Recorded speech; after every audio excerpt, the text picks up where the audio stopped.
Bismillahirrahmanirrahim. Assalamualaikum warahmatullahi wabarakatuh. Alhamdulillahirabbil alamin. Alhamdulillahilladzi bi ni'matihi tatimmu shalihat. Wa asyhadu an la ilaha illallah wahdahu la syarikalah. Wa asyhadu anna Muhammadan abduhu wa rasuluh al-mab'utsu rahmatan lil alamin. Allahumma iftah lana qulubana wa alhimna rusdana wahdina ila siratikal mustaqim. Ya ayyuhalladzina amanu taqullaha haqqa tuqatih wa'lamu annallaha ma'al muttaqin. Bapak Ibu yang dirahmati dan diberkahi, puji dan syukur hanya milik Rabb kita Allah Subhanahu wa taala, senantiasa selalu dan terus-menerus menghunjam indahkan di hati kita nikmatnya iman, lezatnya hidayah, dan menakjubkannya hidup di jalan-jalan kebaikan, sehingga kita terus bisa mengubah setiap nikmat dan anugerah yang tercurah menjadi bentuk-bentuk ketaatan terbaik kita kepada Allah Subhanahu wa taala. Mudah-mudahan pertemuan indah iman kita pagi hari ini merupakan pertemuan-pertemuan iman terbaik untuk terus mengikhtiarkan, mengupayakan, memaksimalkan karya-karya amal soleh terbaik di hari-hari terbaik, di malam terbaik, di bulan terbaik, yaitu bulan Ramadan, sehingga memantaskan Allah Subhanahu wa taala menganugerahkan kita pahala-pahala terbaik dan kita bisa keluar dari Ramadan ini menjadi alumni-alumni terbaik. Bapak Ibu yang dirahmati dan diberkahi Allah Subhanahu wa taala, kita sudah ada di pertengahan ya. Mau menjelang pertengahan di 10 terakhir Ramadan. Sekarang sudah tanggal 24 Ramadan dan Dr. Khalid Abu Shadi mengatakan bahwa Ashrul Awakhir, 10 terakhir Ramadan itu adalah afdalu asyri layalin min syahri Ramadan. Bahwa 10 terakhir Ramadan itu adalah hari-hari terbaik, hari-hari terindah dan hari-hari terspesial di sepanjang Ramadan. Sebagaimana kita sangat tahu bahwa Ramadan itu adalah Sayyidus Syuhur, bulan terbaik, bulan teristimewa. Bahkan kata Dr. Ibnu Jauzi mengatakan ahabus syuhur ilallah, bulan yang sangat Allah cintai melebihi 11 bulan yang lain. Nah, dari sepanjang Ramadan bulan terbaik ini ada hari-hari terbaik melebihi hari-hari yang lain di Ramadan yang disebut dengan Ashrul Awakhir, 10 terakhir Ramadan. Oleh karena itu, Bapak Ibu yang dirahmati dan diberkahi Allah, maka saat ini kita sedang ada di hari-hari terbaik, di hari-hari spesial di bulan terbaik, yaitu bulan Ramadan. Oleh karena itu wajar dalam sebuah hadis dari Aisyah radhiyallahu anha diriwayatkan oleh Imam Muslim, penyikapan Rasulullah sallallahu alaihi wasallam terhadap 10 terakhir itu tidak sama dengan 20 hari sebelumnya. Apa kata Aisyah radhiyallahu anha tentang Rasulullah di 10 terakhir? Aisyah menginformasikan karena Rasulullah sallallahu alaihi wasallam yastahidu fi ashril awakhir ma la yastahidu fi ghairihi. Kata Aisyah radhiyallahu anha, di 10 terakhir Rasulullah sangat menspesialkan amal. Rasulullah sangat mengutamakan amal-amal yang berbeda dengan 20 hari sebelumnya. Kata Aisyah, karena Rasulullah sallallahu alaihi wasallam yastahidu fi ashril awakhir ma la yastahidu fi ghairihi.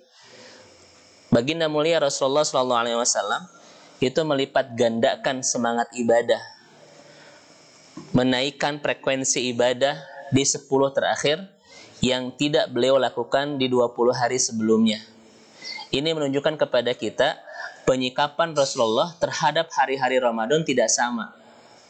Ya, di 20 hari sebelumnya terkesan ada peningkatan, tetapi di 10 terakhir itu peningkatannya berlipat-lipat. Kenapa? Karena Rasulullah sangat paham 10 terakhir adalah afdalu ashril layalin fi syahri Ramadan, yaitu hari-hari terbaik, hari-hari terspesial dan teristimewa di sepanjang bulan terbaik, yaitu bulan Ramadan. Nah, dalam buku Fiqhus Shiyam yang ditulis oleh Dr. Yusuf Qaradawi, kita menemukan informasi bahwa kenapa Rasulullah SAW itu melipat gandakan, menaikkan frekuensi semangat ibadah di 10 terakhir yang tidak beliau lakukan di 20 hari sebelumnya. Bahkan Dr. Qaradawi menginformasikan kepada kita Kenapa 10 terakhir itu disebut dengan afdalu asril layalin fi syahri Ramadan? Disebut dengan hari-hari terbaik sepanjang Ramadan. Kata beliau, karena di sana ada dua alasan. Alasan yang pertama, kata Syekh Qardawi adalah kenapa 10 terakhir disebut dengan hari-hari terbaik dan teristimewa sepanjang Ramadan? Kata beliau, karena hari-hari 10 terakhir itu adalah khatamu syahril mubarak. Khatamu syahril mubarak, yaitu penghujung bulan penuh berkah. Itu alasan pertama. Karena 10 terakhir itu kata Qardawi adalah khatamu syahril mubarak, penghujung dari bulan penuh berkah. Ini kita mendengarkan kalimat penghujung, kalimat akhir itu biasa suatu yang sangat sentimental ya. Contoh misalnya Rasulullah SAW dalam sebuah hadis riwayat Imam Bukhari mengatakan innamal a'malu bil khawatim. Sesungguhnya amal itu ada di penghujungnya. Hadis ini menginformasikan kepada kita bahwa kita harus menutup apapun itu dengan cara terbaik. Kenapa? Karena amal itu ada di penghujungnya. Sebuah kebaikan di awal tidak berarti kalau kita menutup dengan keburukan. Pun sebaliknya, sebuah keburukan tidak berarti di awal ketika kita menutupnya dengan kebaikan. Hadis ini menginformasikan kepada kita bahwa tutup apapun dalam hidup kita dengan cara terbaik dan terindah. Usia kita, amal kita, dan lain seterusnya. Apalagi misalnya Hasan Al-Basri itu pernah memberikan sebuah doa kepada kita dengan doa yang sangat indah sekali. Allahumma iz'al khairu umri awakhiruhu wa khairu amali khawatimuhu wa khairu ayyami yawma alqaka yawma liqa'ik. Ada dua redaksi. Ya Allah, jadikan kebaikan umurku di penghujungnya, jadikan kebaikan amalku di akhirnya, dan jadikan hari-hari terbaikku ketika aku bertemu engkau nanti di akhirat. Ini menunjukkan kepada kita bahwa seorang muslim harus menutup apapun, usia, amal, dan lain sebagainya dengan cara terbaik dan terindah, happy ending. Mungkin misalnya soal umur kita. Dulu kita pernah mengalami hal-hal yang tidak baik hubungan kita dengan Allah. Mungkin pernah tidak melakukan sholat, tidak pernah saum, melakukan kemaksiatan, bahkan sampai ke dosa besar, durhaka kepada orang tua. Semua itu pernah kita lakukan, tapi tolong tutup usia ini dengan cara terbaik, itu husnul khotimah. Maka kita akan mendapatkan pahala sebagaimana yang Allah janjikan nanti di akhirat. Demikian juga Ramadan kita. Mungkin awal-awal Ramadan kita belum fokus ibadah, masih adaptasi dengan Ramadan tahun ini yang memang suasana sangat berbeda dengan tahun-tahun sebelumnya, di mana kita tidak bebas melaksanakan ibadah di masjid, ya. Ataupun misalnya pikiran kita masih terganggu, hati kita masih terganggu, hari-hari kita masih sibuk dan urusan dunia.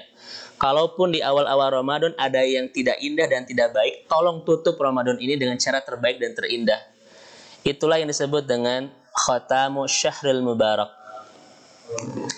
Nah, yang kedua, Bapak Ibu yang dirahmati dan diberkahi Allah Subhanahu wa taala, kenapa Qardawi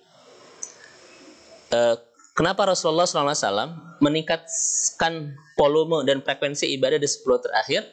Yang kata Dr. Abu Shadi, inilah yang disebut dengan Abdullu Ashril Layalin, hari-hari terbaik, hari-hari teristimewa di sepanjang Ramadan.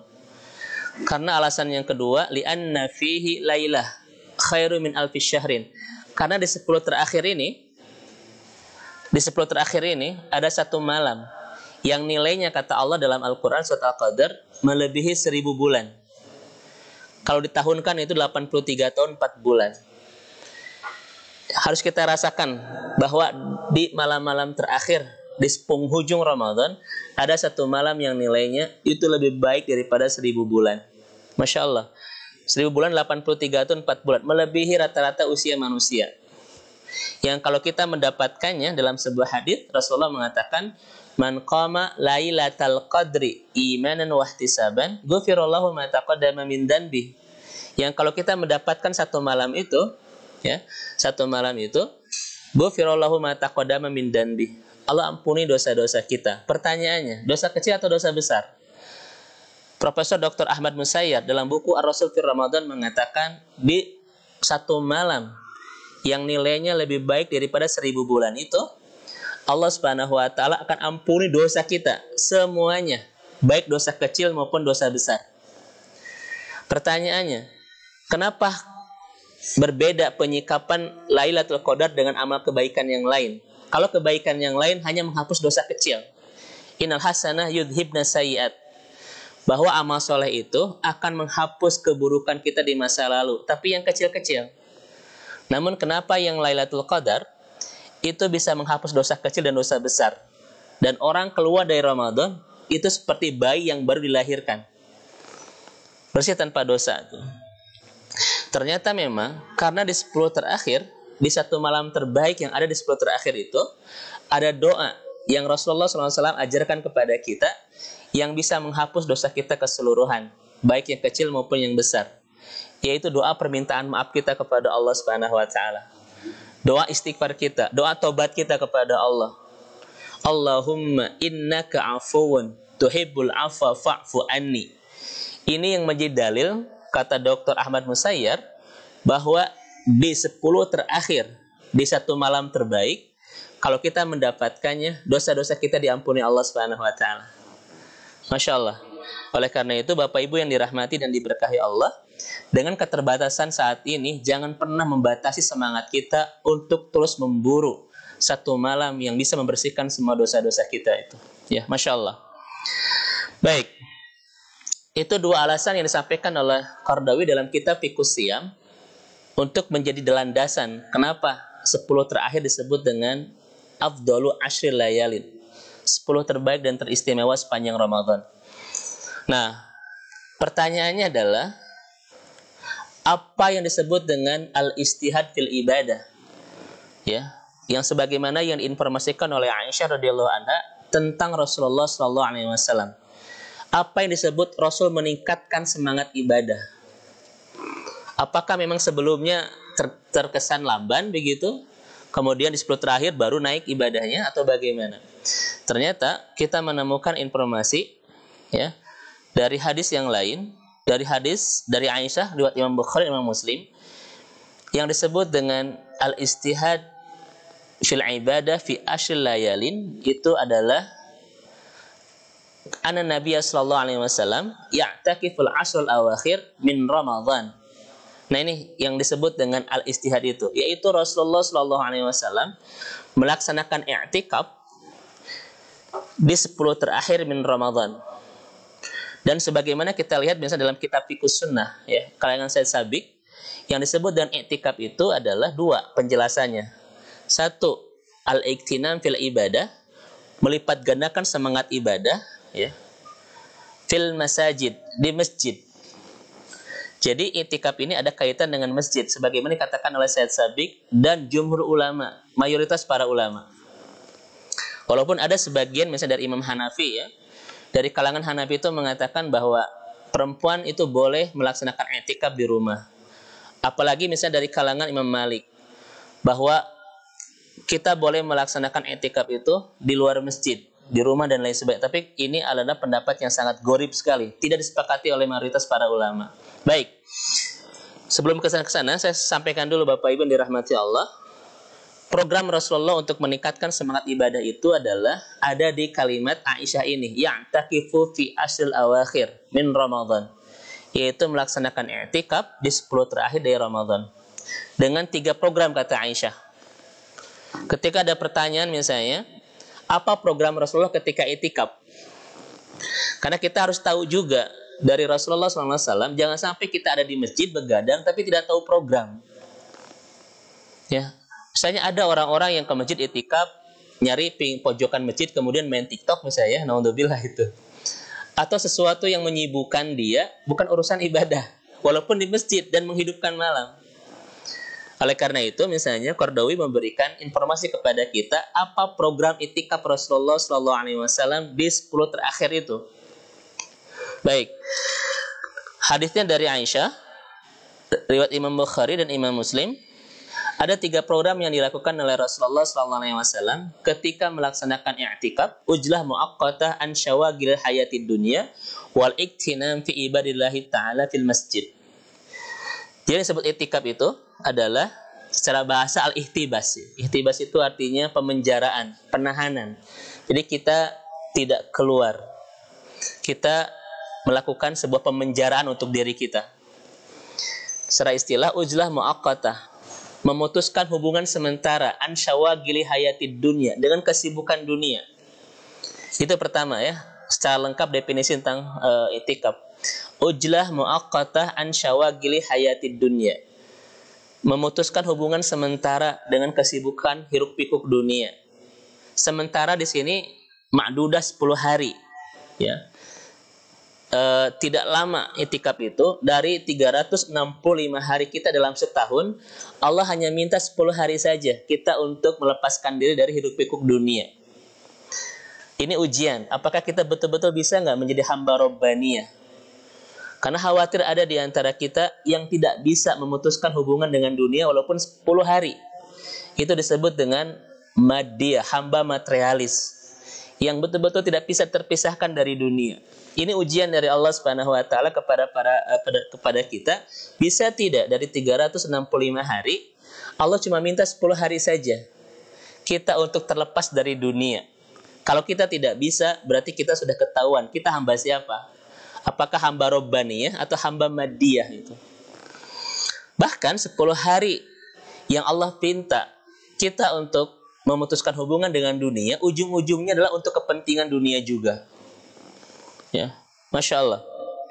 Itu penjelasan pertama tentang i'tikaf. Yang kedua adalah wal iktinam fi ibadatillahi ta'ala fil masjid.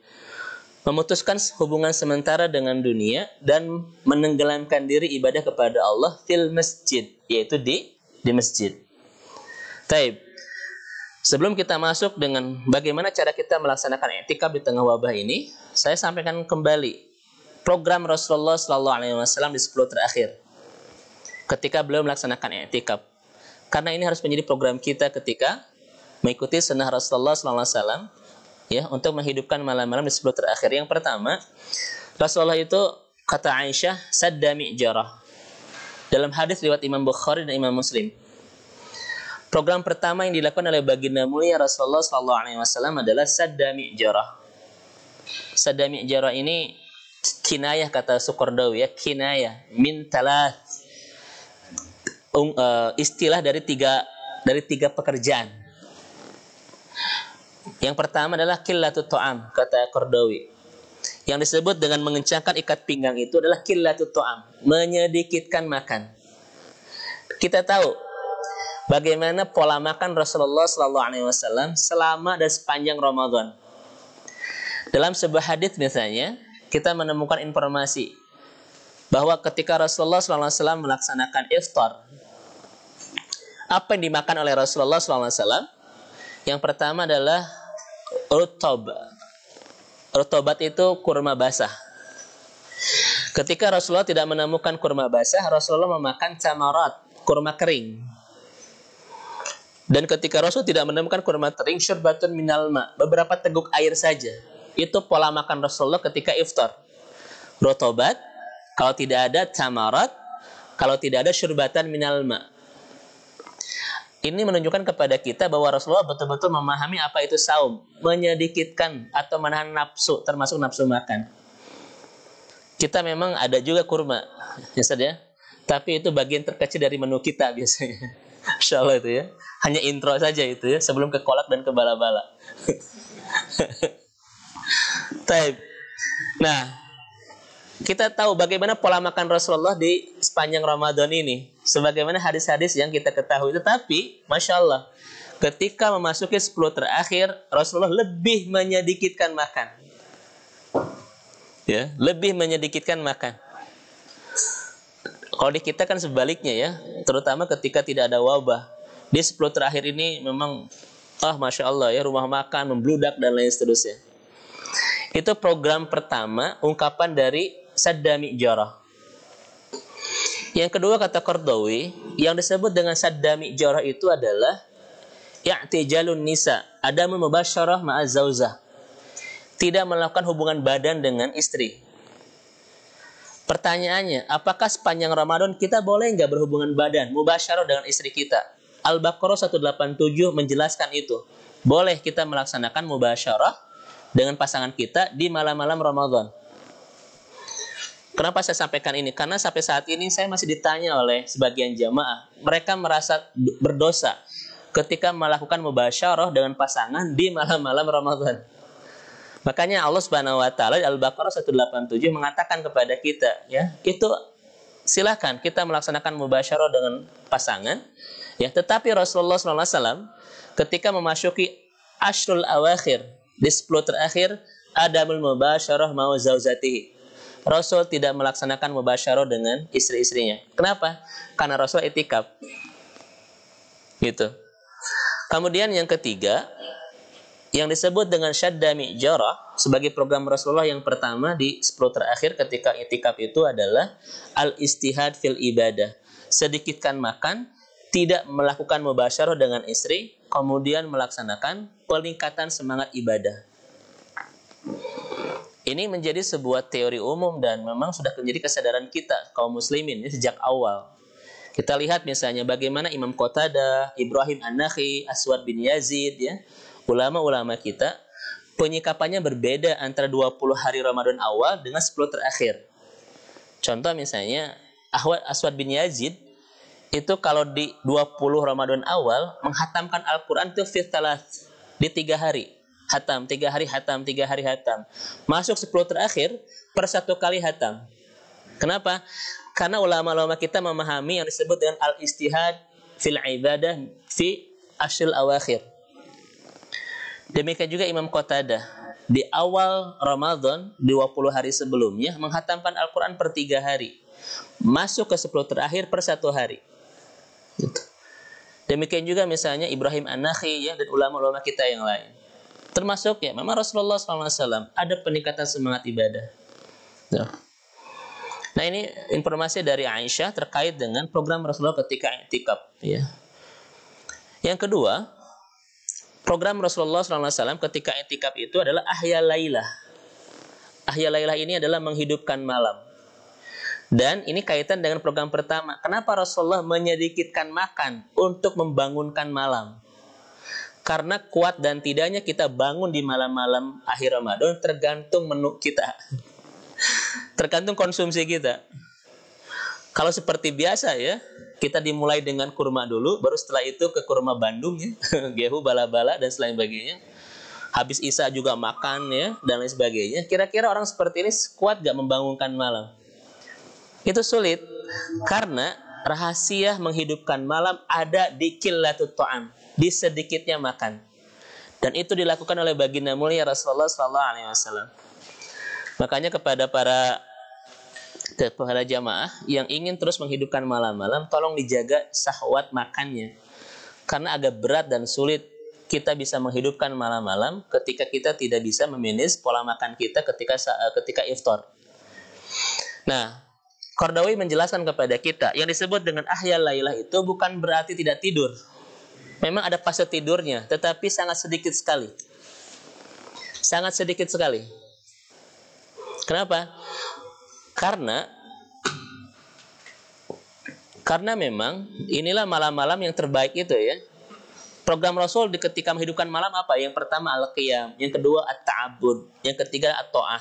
Itu program Rasulullah SAW. Jadi yang disebut menghidupkan malam itu 3 programnya. Al-qiyam, wat-ta'abbud, wat-ta'ah. Jadi bukan berarti ngobrol gitu, ya, makan-makan, ataupun misalnya nonton sinetron ataupun main apa gitu. Itu bukan menghidupkan, itu begadang, tidak berfaedah itu. Makanya dijelaskan dalam kajian fikih, tidak apa yang disebut dengan menghidupkan malam di 10 terakhir itu bukan ngobrol, ya, bukan ngahulang, bukan nyawa HP, bukan lihat laptop, bukan. Tetapi al-qiyam wa ta'abud wa ta'ah. Perbanyak qiyam. Yaitu hidupkan malam itu dengan melaksanakan qiyamul lail. Kalaupun kita mengambil fikih dari Aisyah bahwa Rasulullah tidak pernah melewati 11 rakaat di Ramadan dan di luar Ramadan. Tetapi kita harus dekati kualitasnya, dan karena kata Aisyah, jangan tanya kualitasnya dan panjangnya. Itu menunjukkan kepada kita bahwa Rasulullah betul-betul menghabiskan malam itu dengan qiyam. Contoh misalnya aplikasinya, kata Dr. Akram Ridho, Kalau kita mau mengambil 11 rakaat, maka mulailah 4 rakaat, panjangkan, mungkin sekian juz gitu ya. Nanti 4 rakaat lagi panjangkan, sekian juz. Maka 11 rakaat ini betul-betul bisa menghidupkan sepanjang malam. Kalau kita mengambil hadis dari Aisyah bahwa Rasulullah tidak pernah melebihi angka 11 ketika sedang masuk Ramadan ataupun di luar Ramadan. Walaupun sebagian pendapat ulama Ibnu Taimiyah termasuk Imam Nawawi ya, boleh kita melaksanakan tahajud setelah tarawih ya. Nah, jangan sampai kita ambil 11 rakaat tapi yang dibaca ya itu juga tadi ya, Masya Allah. Jadi qiyam kita cuma berapa menit gitu, Masya Allah. Bahkan ya, mata Islam minal Quran, kita pakai apa yang memudahkan kita dari Al-Quran ya. Kita bisa baca Al-Quran, sah kok secara fikih itu. Ini yang disebut dengan qiyam ya. Bukan sekedar datang ke masjid kemudian ngobrol dan lain seterusnya. Itu bukan bagian dari ahyal lailah. Kemudian at-ta'abud, beribadah. Ya, beribadah. Termasuk apa ibadah ini luas sekali. Termasuk tolabul ilmi. Makanya saya sarankan kepada Bapak Ibu yang dirahmati Allah, salah satu program kita ketika i'tikaf adalah tolabul ilmi. Kenapa? Satu, tolabul ilmi itu adalah bagian dari ibadah kita dan hukumnya wajib. Misalnya habis sholat tarawih, berapa rakaat, kita adakan tolabul ilmi. Kita bikin lingkaran iman, bikin kita taman-taman surga, kita ngaji. Karena ini bagian dari ketaatan kita kepada Allah Subhanahu wa taala di malam-malam 10 terakhir. Ya.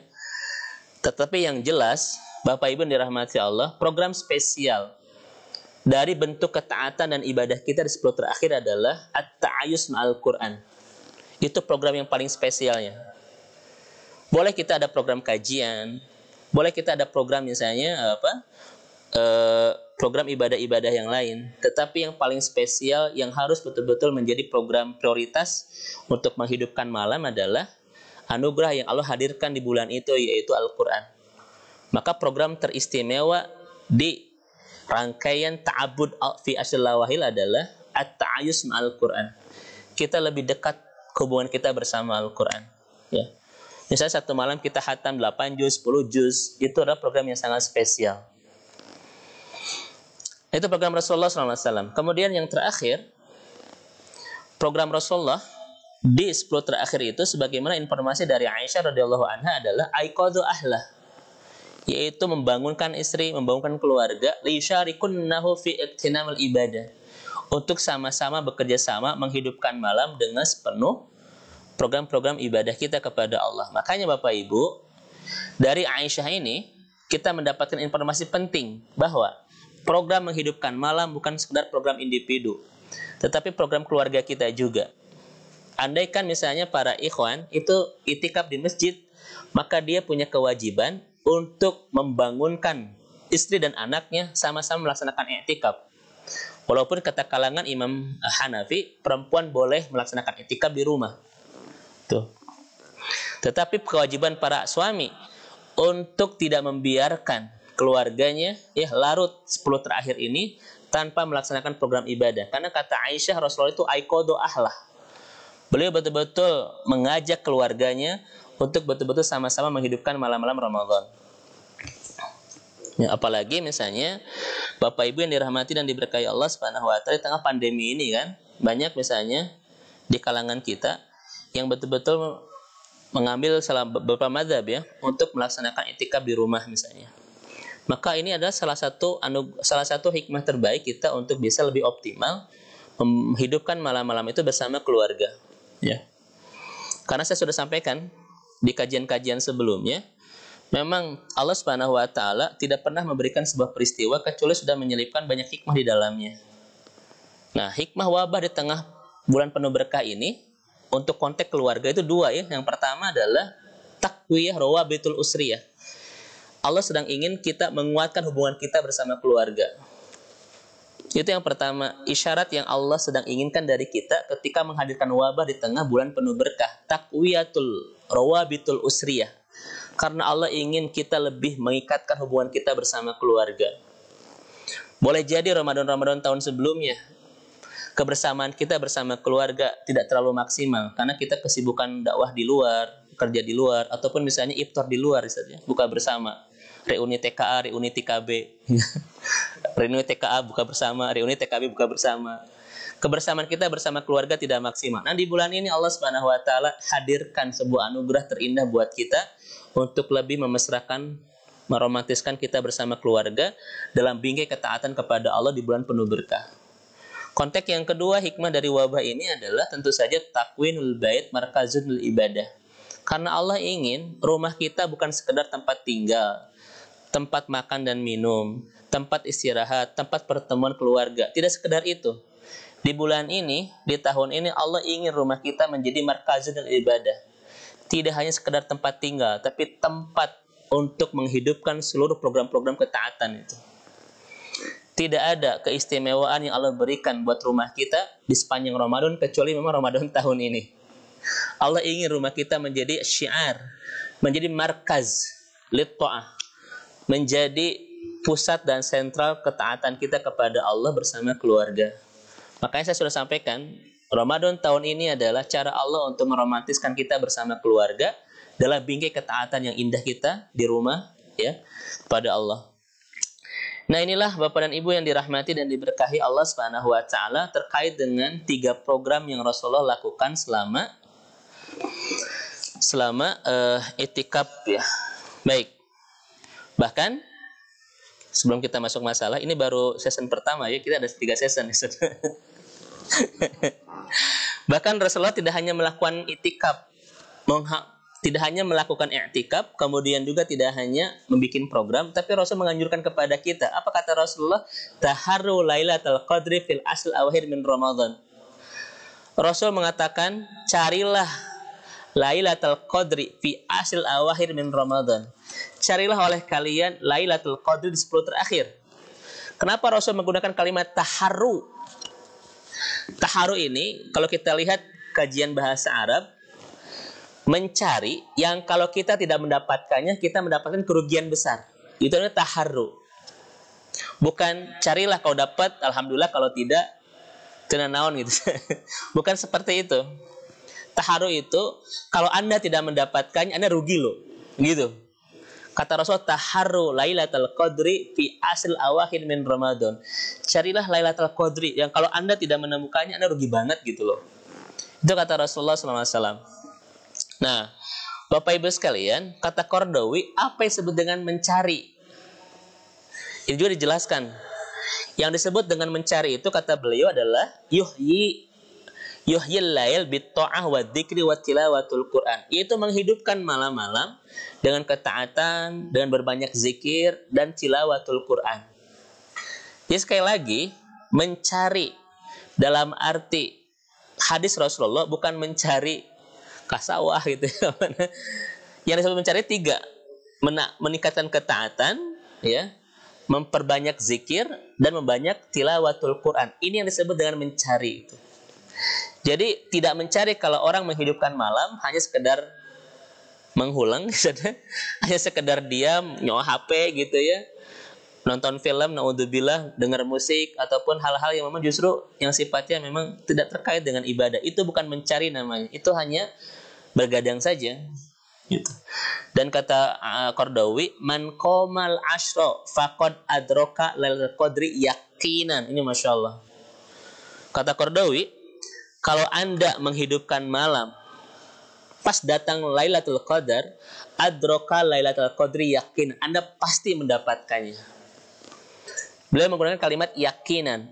Kita pasti mendapatkan Lailatul Qadar itu ketika turun kondisi kita sedang betul-betul melaksanakan ibadah kepada Allah Subhanahu wa taala.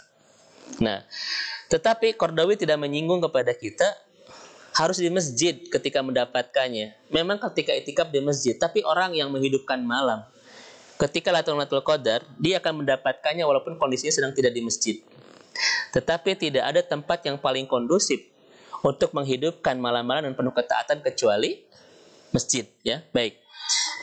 Nah, Bapak Ibu yang dirahmati dan diberkahi Allah Subhanahu wa taala, namun kondisi itikaf tahun ini sangat berbeda. Karena hukum itu ada 2. Ada dalam kondisi normal, ada dalam kondisi khusus. Dalam kajian Maqadisus Syariah, kondisi bisa membedakan dan bisa mengubah hukum. Contoh misalnya, Rasulullah SAW mengatakan dalam sebuah hadis, la darara wa la dirar. Ini hadis Rasulullah. Tidak boleh kita ketika melaksanakan ibadah itu ataupun apapun aktivitas kita mendatangkan bahaya bagi diri kita sendiri dan bagi orang lain. Ini adalah salah satu dalil dari para ulama untuk tidak melakukan i'tikaf di masjid ketika kemungkinan besar akan terjadi doror wal diror, membahayakan diri sendiri dan membahayakan banyak orang. Itu kaidah yang dibangun oleh para ulama untuk membuat fatwa bahwa tahun ini memang tidak ada i'tikaf di masjid. Yang kedua misalnya, kaidah usul fikih yang dibangun oleh ulama-ulama usul fikih Ahlussunnah, darul mafasid muqaddamun ala jalbil masalih. Meniadakan keburukan atau mengelak kemafsadat harus didahulukan daripada mengambil maslahat. Kita i'tikaf di masjid itu maslahat, sebuah kebaikan. Tetapi ketika kebaikan ini mengandung mafsadat, khawatirnya terjadi keburukan dengan mewabahnya wabah, maka yang harus kita lakukan adalah muqaddamun, ya. Maka mengelak keburukan harus kita lebih utamakan daripada melakukan kemaslahatan. Oleh karena itu, maka muncullah ya fatwa-fatwa. Misalnya Dr. Ali Jum'ah, ya, kemudian ulama-ulama kita di berbagai negara termasuk di Indonesia, di zona-zona yang sangat rawan sekali, ya, dan protokol kesehatan tidak bisa dijaga, maka jangan melakukan i'tikaf di masjid. Sebaliknya, kalau di zona-zona yang aman, yang kita bisa betul-betul menjaga protokol kesehatan, maka laksanakan i'tikaf di masjid. Kenapa? Karena ini ibadah yang tidak pernah Rasul tinggalkan. Sejak datang ke Madinah sampai Allah mewafatkan, Rasul tidak pernah meninggalkan i'tikaf. Bahkan kata madzhab Imam Syafi'i, ini adalah sunnah muakkadah, sunnah yang harus diprioritaskan oleh setiap kita. Makanya kesimpulan dari para ulama, Bapak Ibu yang dirahmati Allah Subhanahu wa taala, dalam kajian maqasidus syariah, ketika kondisi kita sangat rawan dan tidak bisa meyakinkan akan terjaga protokol kesehatan, maka lebih baik tidak i'tikaf di masjid. Kenapa? La dirara wala dirar. Darul mafasid muqaddamun ala jalbil masalih. Bahkan dalam ayat Quran 196 Al-Baqarah 195 mengatakan wala tulqu biaidikum ila tahlukah. Kita tidak boleh membawa diri kita ke dalam kebinasaan, ya. Artinya memang di sini ada maqasidus syariah yang disebut dengan hibun nafs. Kita harus betul-betul menjaga diri. Itu bagian dari inti maqasidus syariah. Ya, makanya di daerah-daerah yang rawan tidak boleh dianjurkan untuk tidak melaksanakan i'tikaf. Tetapi di zona-zona yang apa namanya sebaliknya, Ustaz? Zona apa? Zona aman ya, zona hijau ya. Zona hijau atau zona sawah kayak ini. Ketika protokol kesehatan bisa dijaga, ya, maka laksanakan di masjid. Kenapa? Karena ini sunnah yang tidak pernah Rasul tinggalkan seumur hidup sampai Allah mewafatkannya. Begitu. Dengan catatan semua protokol kesehatan bisa kita jaga. Ya. Masya Allah. Nah, ini adalah pendapat dari para ulama terkait dengan itu. Contoh misalnya, ada sebuah hadis yang disampaikan oleh Rasulullah dalam hadis Imam Ahmad, al-abdu idza kana ala tariqah hasanah min al-ibadah thumma marid wa qila lil malakil muwakkil bihi uktub lahu mithla amalihi idza kana taliqan hatta utliqahu au aqfitahu ilayya. Kata Rasulullah, seorang hamba jika berada di jalan yang baik dalam ibadah kemudian dia sakit, maka dikatakan kepada malaikat yang bertugas mencatat amal, tulislah padanya semisal yang dia amalkan rutin. Artinya ketika kita tidak melaksanakan i'tikaf di masjid, tapi kita tetap mendapatkan pahala i'tikaf di masjid. Kenapa? Karena sebelum datangnya wabah, kita biasa melaksanakan kebaikan itu, kata Rasulullah. Maka bagi para bapak ibu yang biasa mu'takif, ya, para pencari Lailatul Qadar gitu ya, PPL, bukan para pencari takjil ya, para pencari Lailatul Qadar, setiap malam selama Ramadan di penghujungnya melaksanakan i'tikaf. Ketika tahun ini tidak bisa melaksanakan i'tikaf di masjid, kata Rasulullah apa? Uktub lahu mithla amalihi idza kana taliqan hatta utlikahu au aqfitahu ilayya. Tulislah amal baginya walaupun dia tidak melakukan. Ini salah satu keindahan as-sabatu fil khairat. Kalau kita istiqomah dalam kebaikan, ketika terhalang, tetap kita bisa mendapatkan pahala dari kebaikan yang kita lakukan itu. Walaupun ketika itu dia terhalang untuk melakukannya. Ini pertama ya, kaidah yang kita masukkan terkait dengan bagaimana cara itikaf kita di tengah wabah. Saya nggak akan itikaf Ustaz. Kenapa? Karena khawatir bla bla bla. Anda sudah menemukan dan sudah mendapatkan pahala. Kenapa? Karena tahun-tahun sebelumnya kita terbiasa dengan hasanah itu, dengan kebaikan-kebaikan itu. Pertama itu, Ustaz. Yang kedua, ini masih ikhtilaf, ya, masih ikhtilaf. Dalam konteks maqasidus syariah, ketika terjadi darurat, maka hukum bisa melonggar. Artinya, masjid bisa kita pindahkan ke rumah.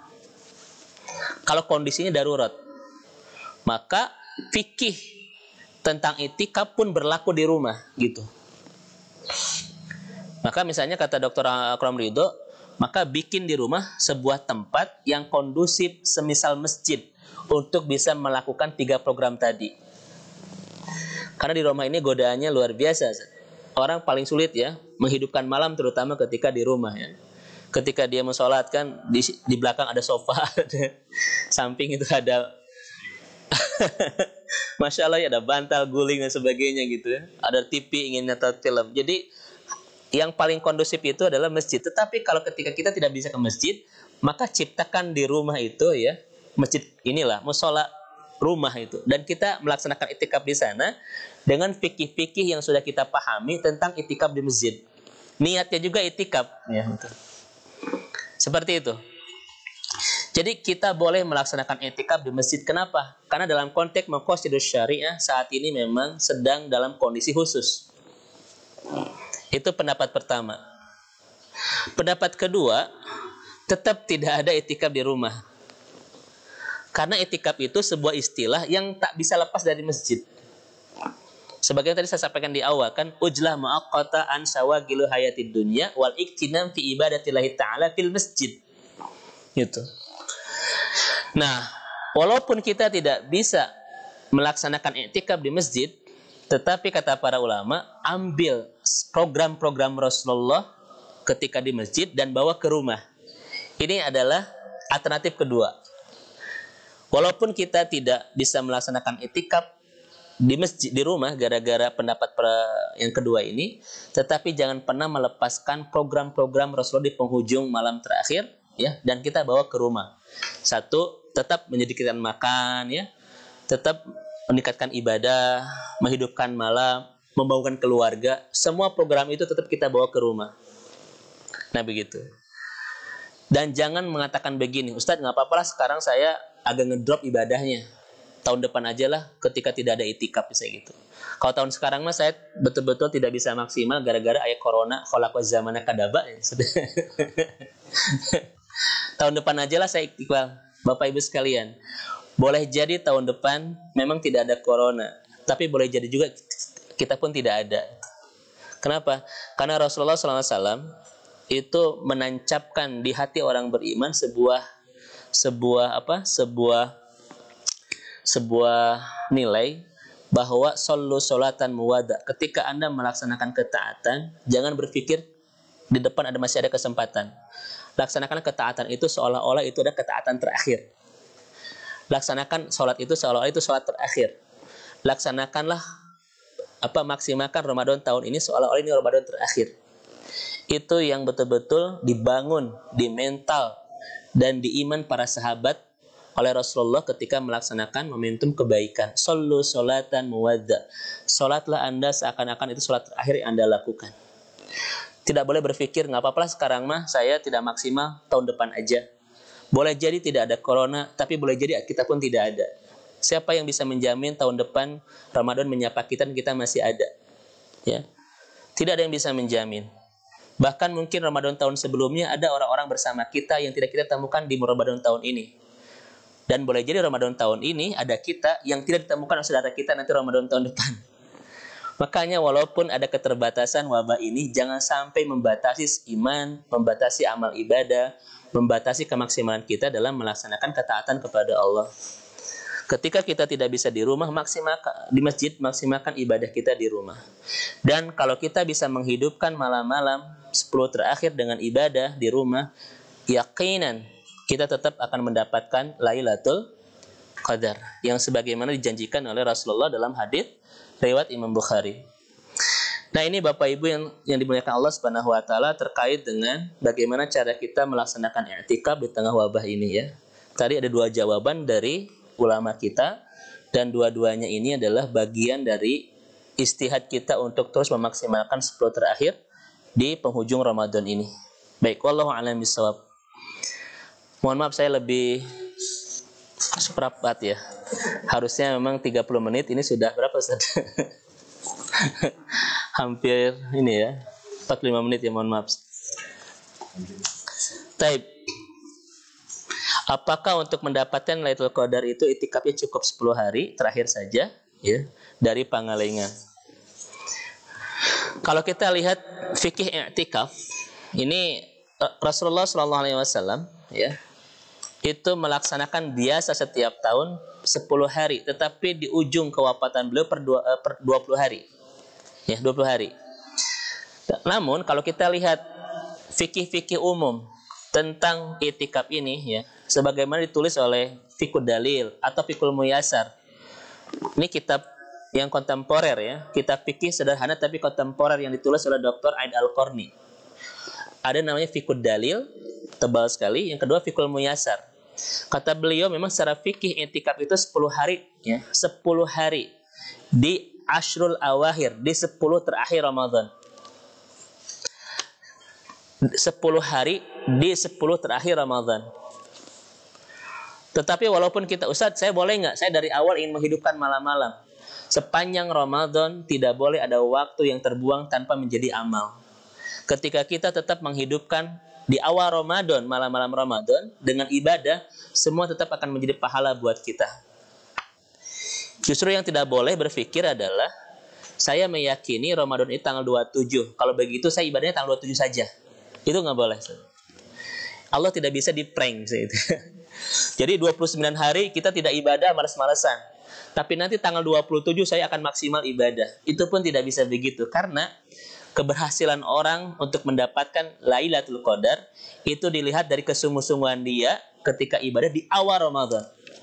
Ya, bukan hanya di tanggal yang dia yakini akan turun Ramadan saja. Dalam artian Allah tidak bisa ya. Jadi pantas gak orang mendapatkan Lailatul Qadar saja? Lailatul Qadar ketika di hari-hari sebelumnya dia lalai dalam ibadah. Tetapi ketika tanggal di mana dia yakini turunnya Lailatul Qadar, dia sungguh-sungguh. Pantas gak orang mendapatkan LQ? Allah Maha tahu kepantasan itu. Karena bagaimanapun juga kata para ulama, kepantasan kita untuk mendapatkan LQ tergantung dari kesungguh-sungguhan kita dalam melaksanakan ibadah sepanjang ya sepenuh Ramadan itu. Seperti itu sih. Yang kedua, i'tikaf itu dimulai jam berapa? Apakah malam saja atau harus dari pagi? Kita lihat hadis Rasulullah SAW ya. Ternyata Rasulullah SAW masuk masjid itu memang di awal kan. Habis ba'da subuh Rasul sudah masuk, bukan ba'da maghrib. Ya, ba'da subuh Rasul sudah masuk masjid. Ini hadis dari Rasulullah SAW. Makanya kata para ulama, yang paling ideal untuk melaksanakan i'tikaf adalah ya di awal waktu. Ya habis subuh kita sudah ke masjid gitu, bukan ba'da maghrib. Ustadz kan misalnya kalau saya kan bekerja, jadi nggak bisa kalau siang itu saya di masjid. Kan begitu Ustadz ya? Baik. Bapak Ibu yang dirahmati Allah Subhanahu wa taala. Ketika alasan kita seperti itu, berarti kita tidak memahami i'tikaf itu bagian dari ibadah terpenting. Sehingga kita ketika masuk hari-hari i'tikaf masih punya program-program dan kesibukan di luar. Berarti kita manajemennya nggak bagus. Kalau kita betul-betul memahami i'tikaf itu adalah sunnah muakkadah, yang penting pasti kita akan menyiapkannya setahun sebelumnya itu. Ini kalau kita betul-betul memahami i'tikaf adalah sebuah amal ibadah yang sangat istimewa. Kita akan menyiapkannya setahun sebelumnya. Contoh misalnya, para pekerja itu punya cuti. Berapa belas hari, Ustaz? 12 hari. Kalau dia betul-betul sungguh-sungguh ingin melaksanakan i'tikaf, pasti yang 12 hari itu akan dia pakai di 10 terakhir Ramadan. Makanya kalau orang tidak persiapan pasti akan beralasan begitu. Kan saya siangnya kerja, kan saya ini. Berarti dia memang manajemennya nggak bagus untuk menyiapkan i'tikaf. Contoh misalnya, ketika ada alasan, saya kan sibuk. Saya bertanya, apakah Rasul tidak sibuk? Apakah para sahabat tidak sibuk? Mereka kesibukannya melebihi kita.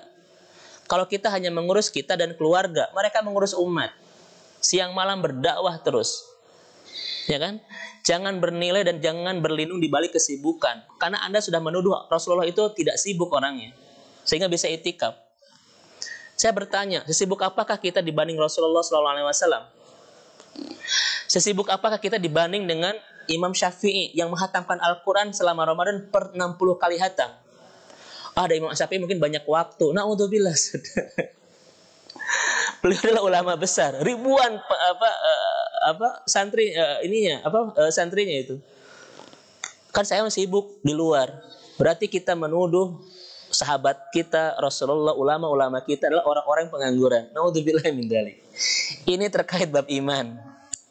Iman kita memadai atau tidak untuk melaksanakan i'tikaf, bukan masalah kesibukan. Karena Rasulullah, para sahabat, ulama-ulama kita, orang-orang yang habis waktunya untuk betul-betul mewakafkan diri untuk Allah. Kesibukan berdakwah dan lain seterusnya. Makanya Bapak dan Ibu sekalian, kalau tiap tahun kita seperti ini, rasanya sedih. Kenapa? Karena kita betul-betul tidak mempersiapkan i'tikaf itu sebaik mungkin. Sampai-sampai di hari-hari i'tikaf kita masih punya kesibukan dunia. Mana manajemen yang kita bisa lakukan gitu. Seharusnya di hari-hari i'tikaf kita sudah tidak ada banyak kesibukan urusan dunia. Semua sudah di-setting dari awal setahun sebelumnya untuk di-manage agar masuk 10 terakhir kita bisa maksimal melaksanakan ibadah. Ini adalah bukti bahwa manajemen kita nggak bagus. Yang kedua, bukti bahwa kita belum perhatian kepada i'tikaf. Bahkan misalnya kata siapa? Kita buka misalnya di buku Ramadan fi buyutina akram ridho. Bahkan kita harus punya tabungan Ramadan. Tabungan yang akan kita pakai di 10 terakhir ketika kita tidak ada kegiatan kasbul ma'isyah, tidak ada kegiatan nyari uang. 10 terakhir ini kan kita harus ujlah muaqqatah. Harus memutus hubungan dengan dunia. Bagaimana keuangannya? Siapkan dari awal setahun sebelumnya. Salah satunya dengan tabungan Ramadan dan lain sebagainya akan kita gunakan di 10 terakhir ketika kita tidak bekerja. Makanya jangan sampai Ramadan demi Ramadan pertanyaannya sama. Kan saya sibuk kan saya kerja. Itu menunjukkan bahwa memang kita tidak perhatian terhadap i'tikaf ini. Ya, ini naudzubillahi min dzalik. Itu yang pertama. Bacaan apa saja yang harus dibaca ketika akan mengawali i'tikaf agar sesuai dengan dilakukan oleh para ulama. Dari solokan Jeruk Majalaya ya. Dari Majalaya. Baik. Bapak Ibu sekalian, memang kita harus meniatkan bahwa kita akan i'tikaf, tetapi niat itu kata Ibnu Taimiyah adalah af'alul qulub, ya, pekerjaan hati, bukan pekerjaan lisan. Makanya nggak usah diformalkan dengan mengatakan nawaitu bla bla bla begitu ya. Tidak. Kenapa? Ibnu Qayyim dan Ibnu Taimiyah mengatakan an-niyah af'alul qulub. Niat itu adalah amalan hati. Dan nggak usah dilafadzkan menjadi kata-kata. Kecuali memang niat ketika melaksanakan haji dan umrah. Itu memang Rasul memberikan sebuah lafadz yang harus kita baca. Ya, labbaik Allahumma umratan ketika melaksanakan umrah. Atau haji, labbaik Allahumma hajjan. Tetapi untuk i'tikaf, niatkan dari hati bahwa kita akan i'tikaf, tetapi tidak usah menjadi sebuah redaksi kata-kata. Karena Rasul tidak mencontohkan. Yang kita baca selama i'tikaf pun tidak ada anjuran dari Rasulullah. Yang penting sepenuh i'tikaf itu al-qiyam wa ta'abud wa ta'ah. Ya, itu aja programnya. Tidak ada baca khusus misalnya baca surat Yasin ya. Baca surat apa lagi Ustaz? Enggak, itu enggak ada ya. Pokoknya kalau bisa selama i'tikaf ini kita bisa menghatamkan beberapa kali Al-Qur'an, itu sangat luar biasa ya. Karena hal yang teristimewa di 10 terakhir adalah di mana di malam itu turunkannya Al-Qur'an. Maka istimewakan hubungan kita bersama Al-Quran. Taib. Oh, udah ya. kiat mendapatkan Lailatul Qadar yang berada di rumah, seperti istri Jama Al-Fatah. Ini dekat saja. Jangan-jangan yang nulis ini bapak-bapak di sini ya. Taib. Tadi saya sudah sampaikan di awal bahwa itikaf itu Lailatul Qadar tidak terkait dengan masjid. Siapapun yang menghidupkan malam di mana turunnya Lailatul Qadar, dia akan mendapatkan LQ. Tetapi tidak ada tempat yang paling kondusif untuk mendapatkan, tidak ada tempat yang paling kondusif untuk menghidupkan malam dengan ibadah kecuali masjid. Makanya Rasul menganjurkan kita ada di masjid gitu loh. Tetapi dengan wabah saat ini, di mana kita tidak bisa bebas ke masjid, dan yang kedua kita bisa menghidupkan rumah seperti masjid, kondusif untuk ibadah, maka sepanjang itu kemungkinan besar kita bisa mendapatkan Lailatul Qadar. Karena hadisnya kan man qoma Lailatul Qadri.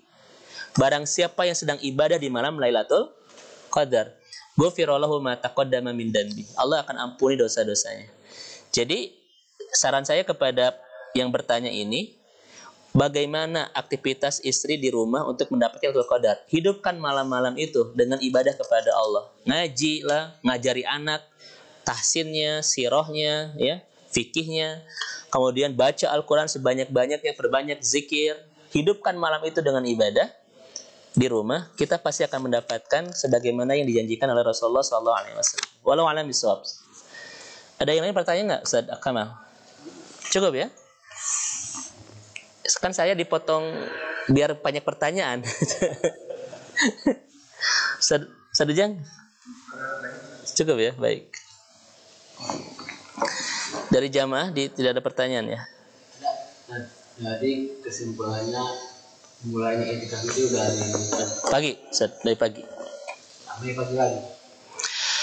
Nah, sampai kapan nih itikaf itu ya? Apakah misalnya Bapak Ibu dirahmati Allah Subhanahu wa taala, ini memang kita tidak menemukan informasi jelas ya.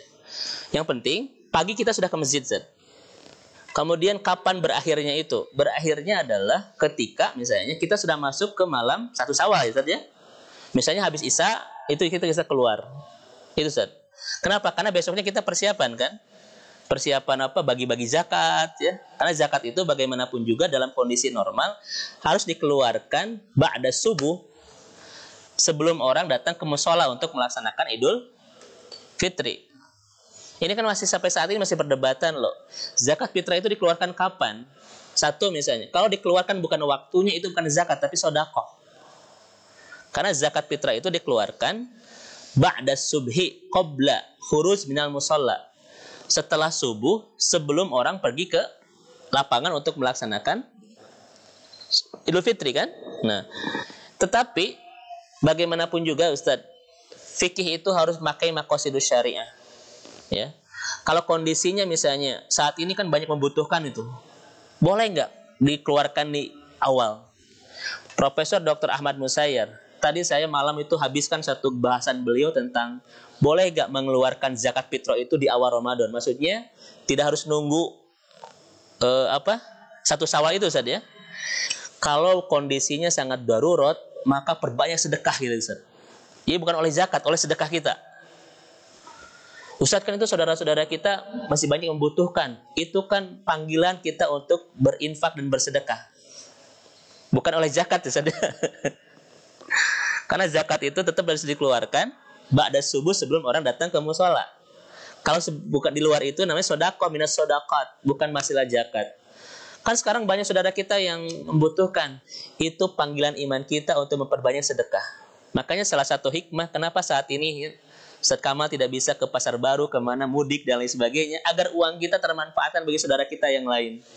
Itu Ustaz. Itu hikmah dari Allah. Bisa nggak tahun ini, bulan ini, harta kita betul-betul menjadi sumber kemanfaatan bagi saudara-saudara kita. Maka Allah hadirkan wabah itu. Karena kalau tidak, biasanya habis untuk tawaf di pasar baru. Sekian puluh putaran ya, beli tiket, kemudian juga mudik, kemudian kita refreshing ya, Pangandaran kemana. Allah tidak ingin itu semua terjadi di tahun ini. Kenapa? Karena Allah ingin uang yang kita miliki betul-betul menjadi sumber kemanfaatan dan kebahagiaan bagi saudara kita. Tetapi ketika sedekah dan infak tidak bisa dimaksimalkan juga, Ustaz. Karena kesadaran ini akan butuh proses ya. Orang untuk menyadarkan bisa memberikan uang bersedekah itu, maka kalau kondisinya darurat saat hukum melonggar, maka silakan pakai zakat fitrah itu di awal waktu sesuai dengan kebutuhan yang sangat darurat. Itu Ustaz. 3 tahap ya cara berpikir syariah kitanya itu. 1, idealnya keluarkan ba'da subuh. Kalau tidak bisa, kalau tidak darurat, maka kita perbesar sedekah dan infak kita. Kalaupun tidak bisa, maka zakat boleh dikeluarkan di awal. Saya bertanya juga kepada ustadz-ustadz di IKD pusat ya. Tetap itu dibolehkan ketika kondisi sangat darurat. Walaupun peruntukannya harus betul-betul tepat. Ya. Wallahu a'lam bishawab. Cukup Ustaz, ada pertanyaan di sana? Cukup ya? Baik. Kalau cukup, saya cukup sekian. Bapak Ibu yang dirahmati dan diberkahi Allah Subhanahu wa taala, ya. Pas kita 1 jam ya. Lebih ya. Baik, ini hanya sebetulnya tambahan-tambahan dari wawasan kita yang sudah kita siapkan sebelum masuk 10 terakhir.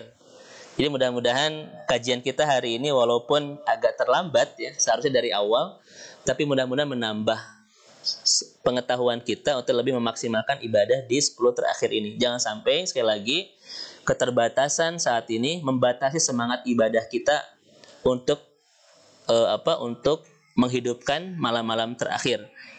Jangan pernah menunggu tahun depan untuk memaksimalkan ibadah Ramadan kita. Karena bagaimanapun juga kita tidak punya kepastian bisa bertemu lagi Ramadan tahun depan. Maka kalau bahasa kita, habiskan ya seluruh kemaksimalan ibadah kita di bulan Ramadan ini. Mudah-mudahan Allah Subhanahu wa taala menerima segala amal ibadah kita, mengampuni segala dosa-dosa kita ya. Dan bisa mempertemukan kita kembali dengan Ramadan tahun depan dengan kondisi yang lebih baik agar kita semakin bisa maksimal melaksanakan ibadah kepada Allah Subhanahu wa taala ya, terutama di 10 terakhir di setiap penghujung bulan Ramadan. Mudah-mudahan kita semua pun mendapatkan yang dijanjikan oleh Rasulullah yaitu Lailatul Qadar insyaallah. Saya tutup dengan doa Rabbana atina fid dunya hasanah wa fil akhirati hasanah wa qina adzabannar. Subhana rabbika rabbil izzati amma yasifun wassalamun alal mursalin walhamdulillahi rabbil alamin. Mohon maaf. Assalamualaikum warahmatullahi wabarakatuh.